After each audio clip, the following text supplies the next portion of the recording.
耶！我哋嘅小朋友有書讀啦，歡迎返嚟 MY 移居日誌。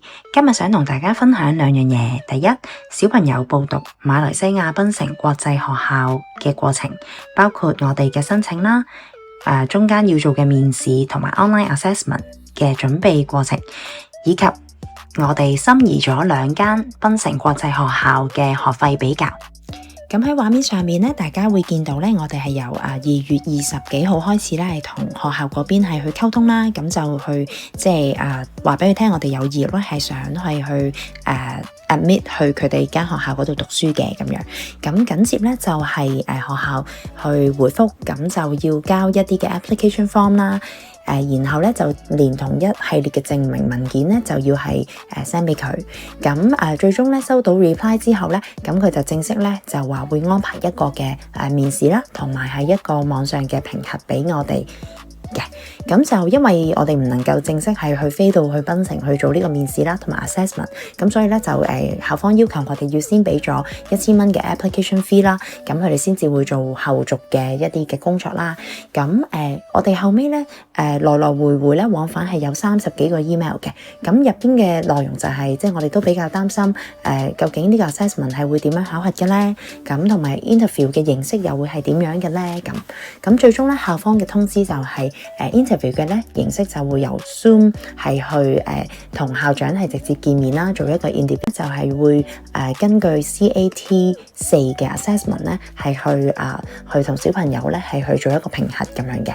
咁就所以你見到咧係最後呢一個 email 咧就係6月10號啦，咁我哋就 confirm 咗咧係會係嗰個嘅assessment 咧就會係6月嘅13號進行嘅。咁當我哋得知咧佢係會考核 CAT 4嘅時候咧，我哋其實係對於呢個 assessment 咧係一頭霧水嘅。咁所以我哋咧係嘗試去揾一啲資料啦，係關於呢一啲嘅考核啦。咁我哋之後咧發現原來咧呢個 CAT 4嘅 assessment 咧係包括4樣嘢嘅。第一咧就係一啲non-verbal 嘅 reasoning， 即係咧唔係語言上面嘅推理，佢睇到圖形啦，佢識得去分辨得到咧中間有咩關係啦，或者係差異。咁另外一款咧就係屬於一啲咧係 verbal 嘅 reasoning 嘅，即係話喺文字上高佢睇到嗰隻字，佢知唔知佢嘅意思，或者係一啲相反詞啦，佢係可以分辨得到嘅，用文字。咁第三款咧就係屬於一啲咧係數量方面啦，咁佢識得去數數啦，佢知道數字之間嘅關係啦咁樣。咁第三項咧就係呢一個嘅spatial 嘅 reasoning， 即係咧空間上邊啦，或者關於嗰個圖形上面嘅特色。最後咧就係一啲 mixed 嘅 questions 啦，即係一啲混合題型，將佢所有一啲各方面嘅能力咧都綜合埋一齊嘅。去到正式面試嗰一日咧，咁我哋其實咧就進行咗呢個 online 嘅 test 啦，同埋係一個嘅 interview。咁個 online test 咧，其實係 total 有15條嘅問題啦。咁個形式就會係先係用 Zoom 嘅方式同對方見面啦。咁然後咧就佢就會俾一條 Cambridge 嘅 link 啦，一個網址俾我哋。咁我哋就要咧係將呢條 link 啦，就係即係copy 喺一個 browser 嗰度啦，然後就打開我哋嘅 Zoom 去 share 呢條 link， 即係我哋做嘅嘢俾佢睇咁樣。咁就個 staff 咧就要求我哋要開咪啦，同埋要開住個 camera 啦，等佢知道咧我哋係點樣係去即係小朋友係點樣做呢個嘅 assessment 嘅。咁嗰度咧 total 係有15條嘅問題啦，咁小朋友咧係答啱咗14條嘅，咁呢樣嘢都係我哋幾驚喜啦，因為我哋都冇諗過原來佢嘅即係佢英文嘅能力咧，原來都算 OK 嘅喎咁樣。咁就其中有5條咧，我會形容佢係比較簡單啲嘅，因為佢係講緊有5幅圖畫啦，咁然後咧下邊就會有3個 option， 咁就分別形容緊嗰幅畫嘅嘢，咁樣可能一啲嘅一啲vocab 啦，咁佢就去 match 翻嗰一幅圖畫入邊顯示嘅嘢咁樣咯。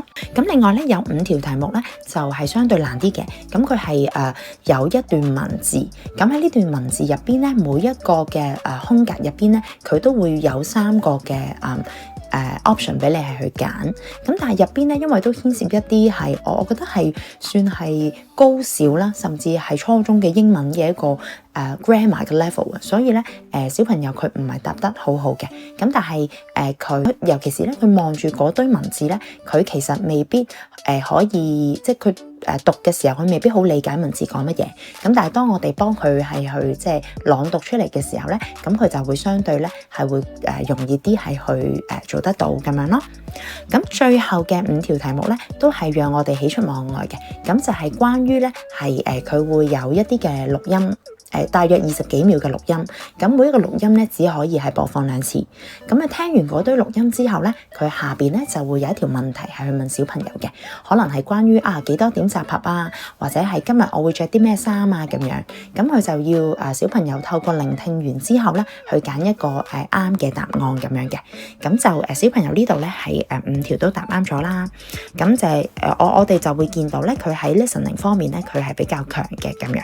咁完咗呢個嘅online assessment 之後啦，咁佢就會話俾我哋聽咧，我哋最終答啱嘅呢個成績咁樣。緊接咧，我哋就會 proceed 去下一個 stage 啦，就係咧會同呢個嘅校長咧係直接會面啦，係做一個 interview 嘅。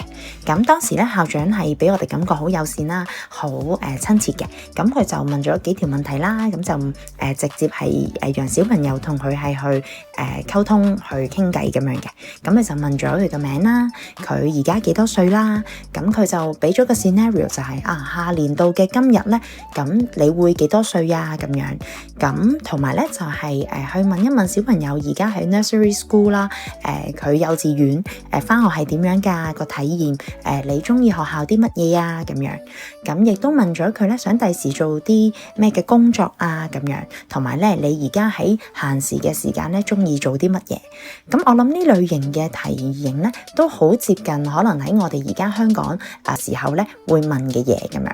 但係因為成個嘅 interview 嘅嗰個感覺上邊咧唔係好嚴肅啊，好 casual 嘅，同埋係都校長又好有笑容啦，同埋係不斷會encourage 小朋友去講多少少啊咁樣。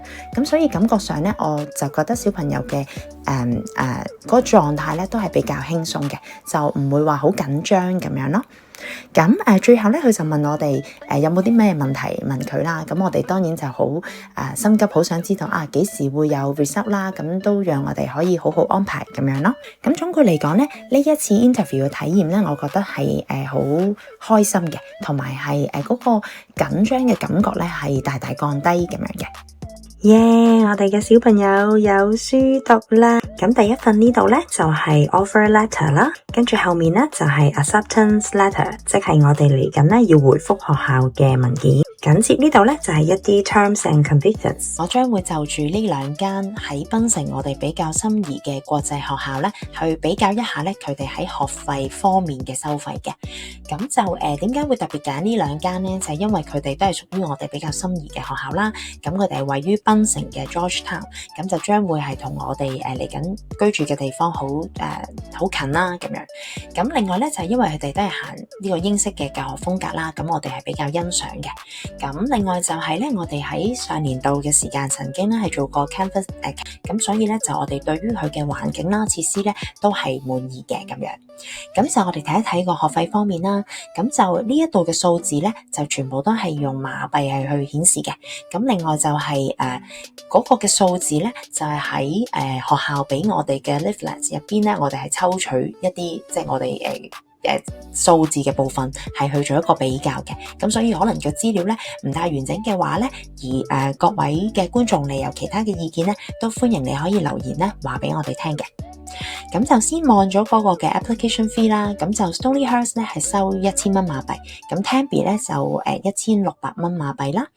咁至於 enrollment fee 咧，就睇下你去入嗰間學校嘅時間咧，係小朋友係乜嘢年紀讀乜嘢嘅級別。咁譬如我哋嘅小朋友啦，嚟緊就係讀 Year 1，咁所以 Stonyhurst 啦同埋 Tempe 咧，其實都係冇分別嘅，都係收5000蚊。咁但係如果你嘅小朋友咧嚟緊係再大啲嘅，咁佢如果佢係選擇讀 Stonyhurst 咧，咁就要收8000或者係8500嘅馬幣嘅啦。咁呢個嘅價錢咧係唔會 refund 俾你嘅，所以就即係你一入學就需要俾㗎啦。咁另外咧，呢一個係 security deposits 啦，咁就係 Stonyhurst 會收嘅。咁呢個咧係會可以refund 俾你，咁就可能到你退學嘅時候，七除八扣其他嘅費用之後咧，會歸還俾你嘅。咁Tambi 都有嘅，不過佢就特別少少啦，佢就係每一年度咧佢收嘅呢個 security deposits 咧係有唔同嘅，咁就根據佢嘅年級咧，你見到佢嘅數字咧係會遞增嘅咁樣。咁咧就除咗係學費之外啦，其實呢兩間嘅國際學校咧，佢都會收翻一啲係 learning support 嘅 fee 啦，咁同埋係一啲 technology 嘅一啲 fee 啊。咁就 Tambi 咧個數字就實嘅，咁就係1300蚊馬幣。咁而呢個嘅Stonyhurst 咧，佢就會收2500蚊馬幣啦。咁可能咧亦都會再加其他嘅費用嘅。佢就話咧係唔包譬如 uniform 啦、meals 啦、transportation 啦、trips 啦、textbook 啦咁樣。咁所以咧，我相信呢個數字係有機會可能會再加其他嘅少少費用咁樣咯。咁就 Tambi 咧就特別少少嘅，佢咧就會喺嗰個 visa support fee 嗰度咧，佢會另外再收費嘅。咁就我相信咧呢個係可能係針對一啲係用陪讀簽啦，或者係一啲叫做study visa， 即係嚟讀書嘅嗰啲 visa 嘅另外徵收嘅費用嚟嘅。咁好啦，去到戲肉嘅部分啦，咁就呢一粒底下嗰啲咧，其實就係屬於學費嘅部分。咁咧，你會見到咧，就係Stonyhurst 呢一度咧，咁因為佢學校嗰個 leaflet 咧係俾到一個實際嘅數字我哋啦，就係一年嘅學費係幾多。咁但係 Tambi 佢嗰個 leaflet 就特別少少嘅，佢咧就係用一個 term， 因為馬來西亞嘅呢一邊咧係一年係3個 term 嘅，咁所以咧佢就係用一個 term 嘅數字係顯示俾我哋睇啦。咁我哋就自己用 Excel 咧係計翻一個全年嘅學費咁樣。咁以我哋嘅小朋友去計啦，咁我哋下年小朋友係 Year 1啦。咁所以咧就你會見到咧個學費上邊咧係有分別嘅。咁 Stonyhurst 咧其實相比 Tambi 咧，其實係每個年級都係貴啲嘅。咁呢度大約咧，我相信都係貴要貴7成啊，應該係話 Tambi 會係 Stonyhurst 嘅大約7成嘅費用咁樣咯。咁但係你見到佢咧越高嘅年級咧，佢哋嘅嗰個 difference 咧係拉翻勻啲嘅咁樣，咁就去到 Year 11啦，咁就嗰個費用咧就即係佢哋嘅差距咧就會係越嚟越細咁樣啦。可能因為都屬於係高年級或者係要應付公開試咁樣啦。咁我哋咧就計算咗咧 total 11個學年佢哋總共要俾嘅學費係幾多？咁就Stonyhurst 咧係要俾9490蚊嘅馬幣嘅。咁 given that 佢唔轉，即係佢冇變啦，學費冇調整啦咁樣。咁但係即係呢個未來嘢，我哋唔會即係呢一刻唔知噶嘛。咁就Tambi 咧就係413260蚊嘅馬幣嘅。咁維翻即係話咧，平均每一年咧係需要俾4萬幾嘅馬幣啦，同埋 Tambi 係3萬幾嘅馬幣嘅。咁亦都即係話維翻咧，你每一個月咧就大約係俾3600蚊嘅馬幣啦，同埋係3130蚊Tambi 嘅學費嘅。咁其實咧維翻呢個嘅數字咧，我諗相比起喺香港去讀國際學校咧，嗰個費用應該係算係好平噶啦已經。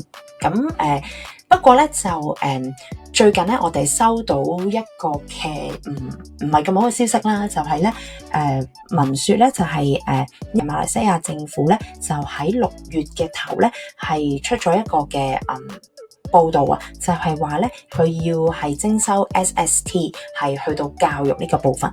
咁即係話咧外籍嘅學生嘅學費咧係將會徵收6% 嘅銷售與服務稅。咁亦都係意味住咧會唔會嚟緊咧學費咧就會大幅加價咧咁樣。咁我同先生就好擔心啦，咁我哋就即刻咧係去翻查啲資料啦咁樣。咁就好彩睇咗一睇咧，就係原來只係講緊咧年學費超過6萬蚊嘅馬幣以上咧係先至需要係去俾呢個嘅服務稅嘅啫。咁就即係暫時嚟講咧可以係都慳到一啲啦，或者係即係唔使俾住呢個稅項啦。咁但係未來嘅嘢咧，我哋都未知嘅，咁都希望一路都keep 住係可以即係都應付得到啦咁樣。咁我今日咧嘅 sharing 咧就去到呢度啦。咁如果咧你有啲乜嘢嘅 comment 啦，或者係一啲嘅updates啦，你可以喺下邊嘅留言話我知。咁另外，如果你喜歡我哋嘅片，咁都請你咧係 like 啦、share 啦同埋 subscribe 嘅。下次再見，拜拜。